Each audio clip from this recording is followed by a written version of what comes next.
Yo mga idol, kamusta? Sports Talk PH nga pala.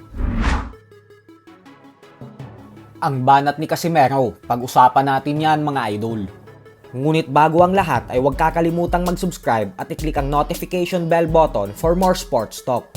So naglabas nga po ng reaksyon ang ating pambato na si former 3 Division World Champion angas ng Pinas, General Casimero, sa banta ng kanyang makakasagupa sa susunod na buwan na si former World Title Challenger Saul Sanchez.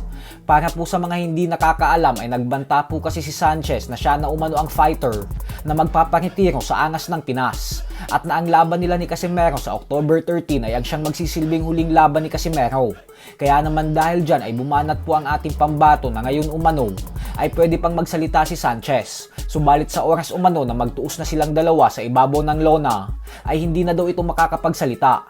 Bukod dyan ay nananawagan din po si Casimero na tumalpak sa kanya ng times 20 sa first round dahil makikita daw natin kung paano niya papatulugin ang Meksikanong si Saul Sanchez.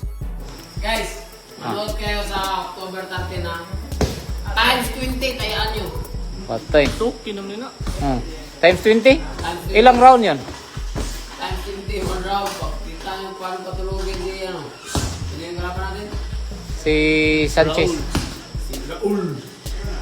Si Sanchez. Sabi ni Sanchez, paano ka na daw niya? Paritarin ka na niya ng maaga.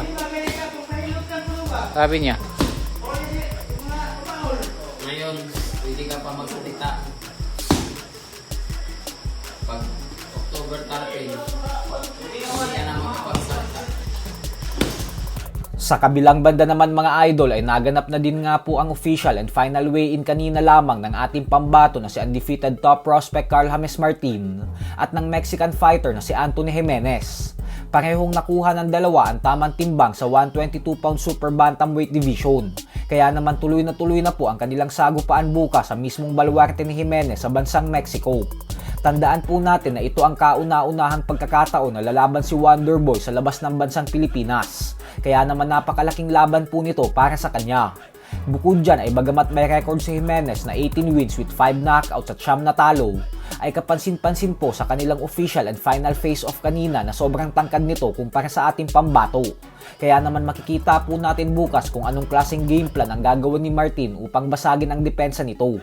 Base po kasi sa record ni Jimenez na 5 knockout sa kanyang 18 panalo, ay maliwanag po na hindi masyadong malakas ang kamao nito o kumbaga ay wala itong knockout power. Kaya naman malaki po ang posibilidad na gagamitin nito ang kanyang haba upang subukang talunin si Wonderboy sa puntusan. Malabo po itong makipagsabayan kay Martin gawa ng lamang talaga sa lakas ng kamao ang ating kababayan. Kaya asahan po natin na gagamitin talaga nito ang distansya sa buong laban. So hanggang dito na lang po muna tayo mga idol.